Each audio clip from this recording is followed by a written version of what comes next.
नाज़रीन, drama serial मेरी जिंदगी है तू इस वक्त एक ऐसे मोड़ पर है जहां हर दिल की धड़कन एक ही सवाल पूछ रही है, क्या आयरा और काम्यार की मोहब्बत को मंजिल मिलेगी या अना की ये जंग इन दोनों को हमेशा के लिए जुदा कर देगी। आज की वीडियो में हम बात करेंगे इस दर्दनाक मोड़ की जहां काम्यार जिंदगी और मौत की जंग लड़ रहा है। हकीकत जानने के बाद काम्यार ने आयरा से हर ताल्लुक तोड़ने का फैसला तो कर लिया, लेकिन मोहब्बत का जादू तो सर चढ़कर बोल रहा है। वो आयरा की यादों से पीछा छुड़ाने की कोशिश में खुद को एक ऐसी आग में झोंक कर बैठा है जहां सिर्फ तकलीफ है। इस जहनी कर्ब में वो एक्सीडेंट का शिकार होकर जख्मी हो जाता है। अब इसके घर वालों पर भी यह हकीकत खुल चुकी है कि काम्यार किस कदर अजियत से गुजर रहा है। काम्यार के वालिदैन जो अब तक इसके जज्बात को समझने में नाकाम रहे थे, अब खुद को इसका जिम्मेदार ठहरा रहे हैं। दूसरी तरफ दादी जान हमेशा की तरह तस्बीहात में लिए अपने पोते की जिंदगी और इसकी खुशियों के लिए दुआएं मांग रही हैं। इनकी परेशानी देखकर अंदाजा होता है कि घर के सब अफराद अब काम्यार के दुख पर काफी परेशान हैं।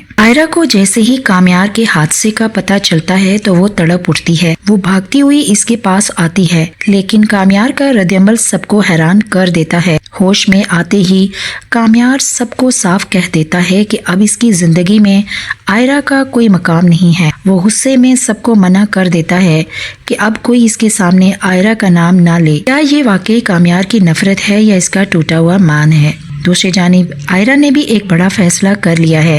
वो समझती है कि इसका काम्यार के सामने रहना दोनों के लिए मजीद तकलीफ का बाइस बन सकता है।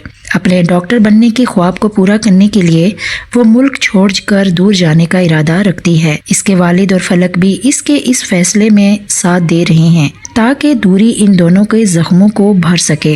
लेकिन कहानी का सबसे अहम रुख दादी की नसीहत है। वो काम्यार को समझाती है कि फरार मोहब्बत का हल नहीं है। इंसान को अपने रवैये से दूसरों के दिल में जगह बनानी ही पड़ती है। आयरा की खामोशी इसकी शर्मिंदगी और मोहब्बत की गवाही दे रही है। दादी की बातों ने काम्यार को अब सोचने पर मजबूर कर दिया है कि क्या वो वाकई आयरा को खोकर जी पाएगा। तो नाजरीन, अब सवाल ये है कि क्या काम्यार अपनी अना को पीछे छोड़कर आयरा को रोक लेगा, या वो आयरा को एक मौका और देगा, या फिर आयरा हमेशा के लिए दूर चली जाएगी। क्या ये कहानी सिर्फ अधूरी यादों का मजमुआ बनकर रह जाएगी? आपको क्या लगता है, क्या आयरा और काम्यार का मिलन होना चाहिए? हमें कमेंट सेक्शन में जरूर बताइए।